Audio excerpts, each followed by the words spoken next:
ऐसा देश जहां लोकतंत्र की नींव कमजोर पड़ती जा रही है।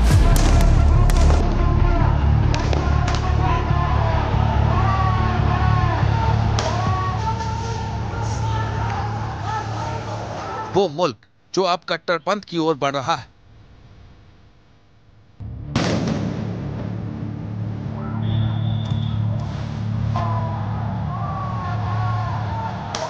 एक ऐसा देश जहां अब हिंदुओं का खुली हवा में सांस लेना मुश्किल हो रहा है।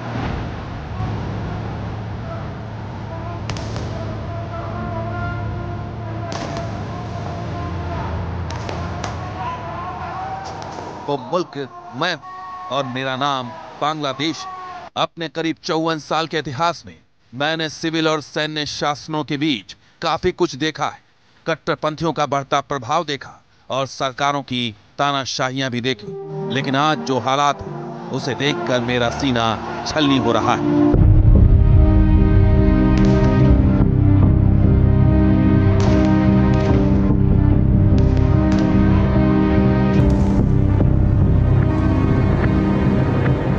उन तस्वीरों को देखकर मेरा दिल भर आता है जब मैं देखता हूं जो कल तक एक दूसरे को भाई और मां बहन मानते थे, जिसके साथ जीवन भर रहने की कस्में खाते थे, आज उसी के खून के प्यासे हैं।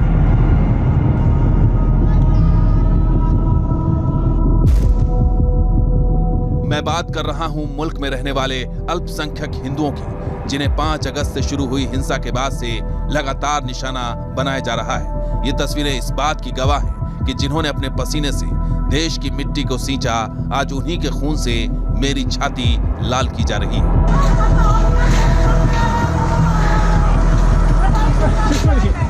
कट्टरपंथी भीड़ का हिंदुओं के खिलाफ तांडव जारी है। एक बार फिर ठाकुर गांव जिले में हिंदुओं को निशाना बनाया गया। देवीगंज के नापित पारा में हिंदुओं के घरों में आग लगा दी गई।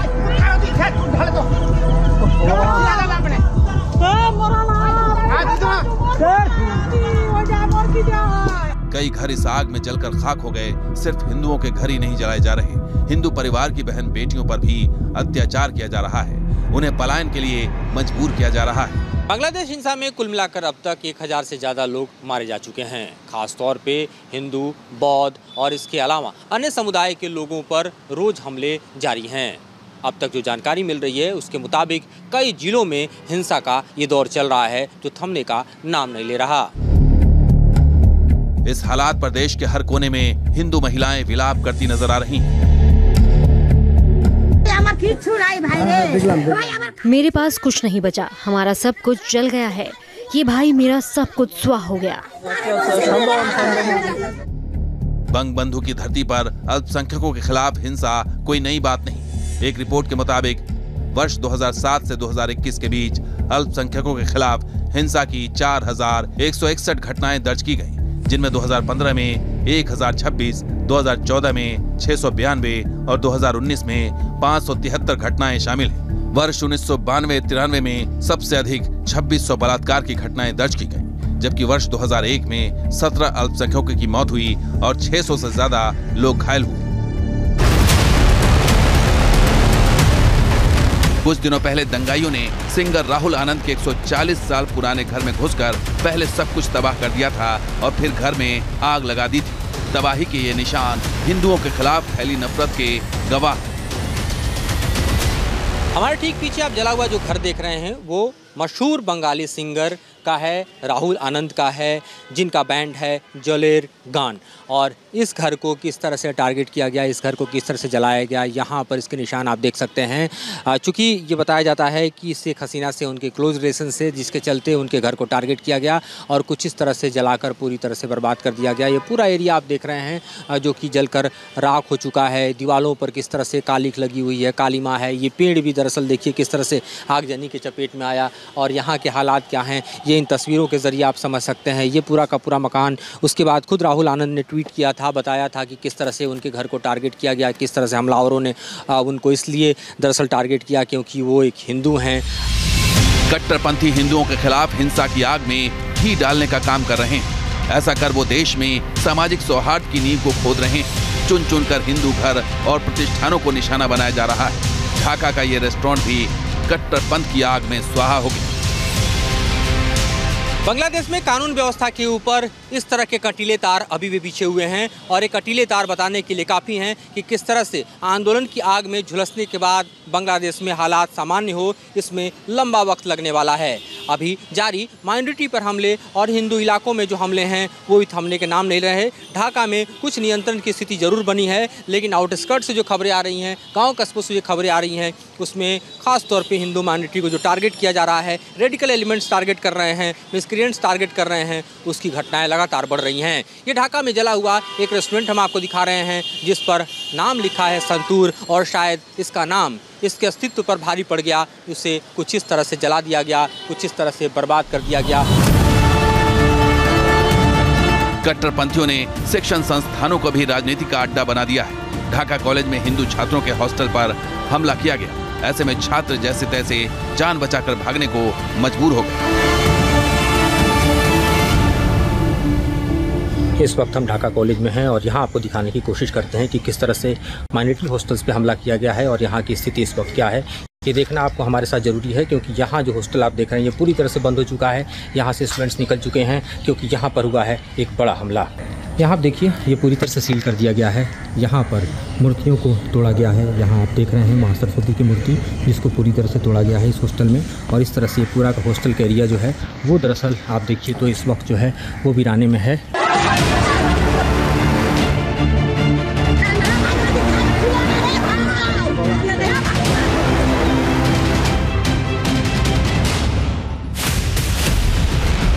हिंदुओं के सिर्फ घर ही नहीं जलाए जा रहे, हिंदू महिलाओं का यौन शोषण भी हो रहा है। हिंदू समुदाय के लोगों की नौकरियां भी छीनी जा रही हैं।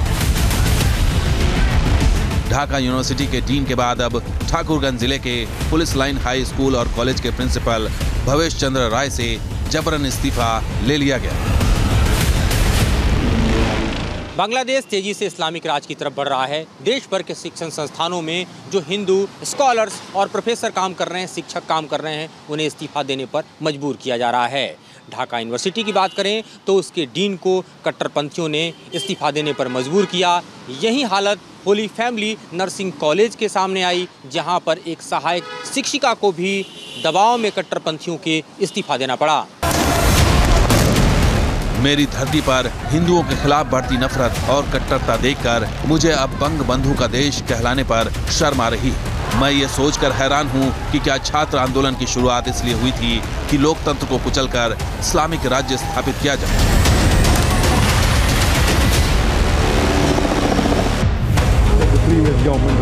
ऐसा मैं इसलिए कह रहा हूं क्योंकि जिस विवादास्पद धर्म प्रचारक जाकिर नाइक के पीस टीवी पर प्रतिबंध लगा दिया गया था, उसे फिर से शुरू करने की कवायद की जा रही है।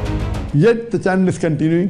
So if the new government formed in Bangladesh, inshallah Peace TV will start very soon, and I have faith in the interim government and the new government looking at how the things are going. Very soon, maybe in a few weeks' time, maybe in a few days, maybe in a few weeks, maximum few months. जुलाई 2016 में बांग्लादेश में piece TV पर प्रतिबंध लगा दिया गया था। आरोप ये लगे थे कि जाकिर नाइक के भाषण को सुनकर यहाँ पर एक रेस्टोरेंट पर हमला हुआ और इस हमले में 22 लोग मारे गए, जिसमें ज़्यादातर विदेशी लोग शामिल थे। अब जबकि फिर से पीस टीवी का बांग्लादेश में प्रसारण शुरू होगा, ये दिखाता है कि हिंदुओं के खिलाफ हिंसा को परोक्ष रूप से सरकार के साथ साथ कट्टरपंथी मौलानाओं का समर्थन हासिल है। ये बात अब किसी से छिपी नहीं कि पिछले 3 वर्ष से साजिश रच रहा जमाते इस्लामी ने छात्रों को भड़काकर देश में हिंसा की आग सुलगाई। छात्रों को इस बात का एहसास हो गया है कि उनका आंदोलन उद्देश्य से भटक गया। We are hoping that the political scenario will be improved as we have the students, mainly the students have done a lot to make an improvement. বাংলাদেশের ভবিষ্যৎ ইমপ্রুভ করতেছিল, তো এখনো ইমপ্রুভ করবে, এই ব্যাপারে কোনো সন্দেহ নাই। কিন্তু কিছু দুষ্কৃতিকারী যারা নাকি সুবিধা ভোগ করতে চাচ্ছে। देश में चल रहे राजनीतिक और सामाजिक उथल-पुथल के बीच सभी यूनिवर्सिटी के मेडिकल स्टूडेंट्स ने नया मोर्चा खोल दिया है।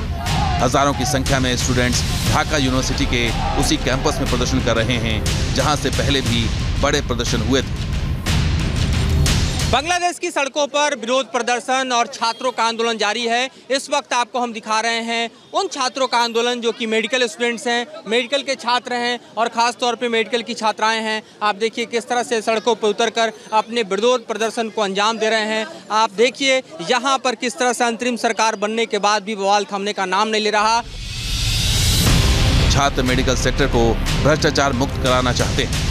मेडिकल स्टूडेंट्स की प्रमुख मांग है कि केवल MBBS और BDS डिग्री धारकों को ही डॉक्टर का दर्जा मिलना चाहिए। बांग्लादेश में आंदोलन की आग नहीं थम रही। मुद्दे भले ही बदल रहे हैं, सरकार भले ही पलट गई हो, लेकिन छात्रों के समूह सड़कों पर हैं और आंदोलन की आग अभी भी जल रही है। यह आंदोलन है मेडिकल स्टूडेंट्स का। अब यहाँ पर हजारों की संख्या में जुटे जो मेडिकल स्टूडेंट्स हैं वो आंदोलनरत हैं और उनकी मांग है कि जिस तरह से भ्रष्टाचार के जरिए सरकार और व्यवस्था किसी को भी मेडिकल प्रैक्टिस का लाइसेंस दे रही है उसको बंद किया जाए, ताकि जो क्वालिफाइड डॉक्टर्स हैं उन्हीं के पास सिर्फ और सिर्फ प्रैक्टिस करने का हक हो। इस वक्त आप देख रहे हैं अलग अलग मेडिकल कॉलेज से निकलकर यहाँ पर छात्रों का समूह जमा हुआ है। देश की पूर्व प्रधानमंत्री शेख हसीना और उनकी पार्टी अवामी लीग के खिलाफ गुस्सा अब तक शांत नहीं हुआ है। ढाका यूनिवर्सिटी के बाहर शेख हसीना की तस्वीरों पर जूते लटकाए गए। दूसरी तरफ बंगबंधु की तस्वीर को कीचड़ से गंदा कर दिया गया है। ये बांग्लादेश का TSC चौक है, जिसे फ्रीडम स्क्वायर भी कह सकते हैं। यहाँ पर जो मूर्तियाँ लगी हुई हैं दरअसल ये फ्रीडम फाइटर्स की हैं, बांग्लादेश की आज़ादी में जिन्होंने अपना अमूल्य योगदान दिया उनका है। लेकिन इस वक्त बांग्लादेश जिस पॉलिटिकल क्राइसिस और टर्मोइल से गुजर रहा है उसका दृश्य भी देखिए। शेख हसीना की वो तस्वीर जहाँ पर जूते लटकाए गए हैं, जहाँ पर कुछ इस तरह की रोलियाँ फेंकी गई हैं जैसे वो खून से सनी हुई हों, जैसे उनके हाथ खून से रंगे हुए हों। और ये दरअसल मेट्रो के गुजरते हुए पिलर पर उनकी तस्वीर का जो वास्तविक स्थिति है वो यहाँ की राजनीतिक व्यवस्था को दर्शाता है। दूसरी तरफ बंगबंधु की तस्वीर देखिए, उस पर भी जिस तरह से कीचड़ उछाला गया है, उस पर भी जिस तरह से गोबर फेंका जा रहा है, उस पर भी जिस तरह से हम देखें तो आंदोलनकारियों का गुस्सा है वो साफ तौर पर देखा जा रहा है। देश का राजनीतिक माहौल बिगड़ता जा रहा है।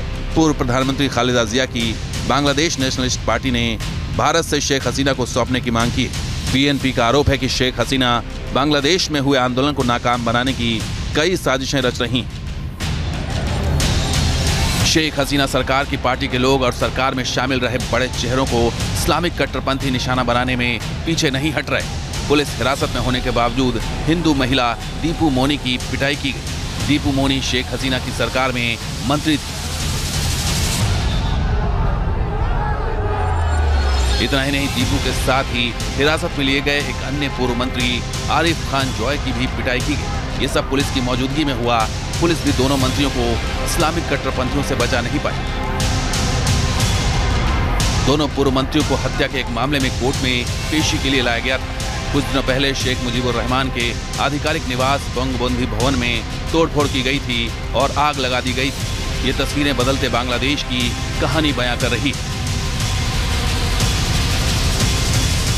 बांग्लादेश में जहां भी देखिए आप विध्वंस के निशान आपको दिखाई देते हैं और इस वक्त हम खड़े हैं बंगबंधु म्यूजियम पर। इसे किस तरह से यहाँ पर जलाया गया, तोड़ा गया, बर्बाद किया गया और इसको इस वक्त देखिए आप तो इन कांटेदार तारों से सील कर दिया गया है। पूरी तरह से ये एरिया इस वक्त देखिए सील है।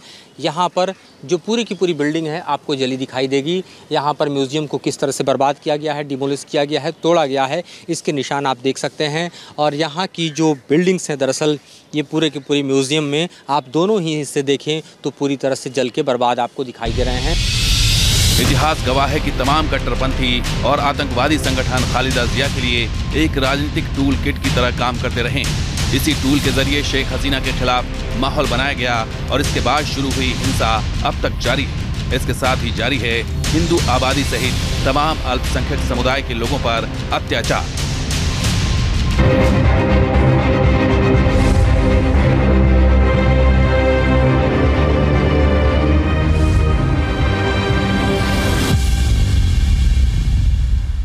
न्यूज नेशन अब व्हाट्सएप पर खबरों की ताजा अपडेट के लिए न्यूज नेशन के इस QR कोड को स्कैन करें।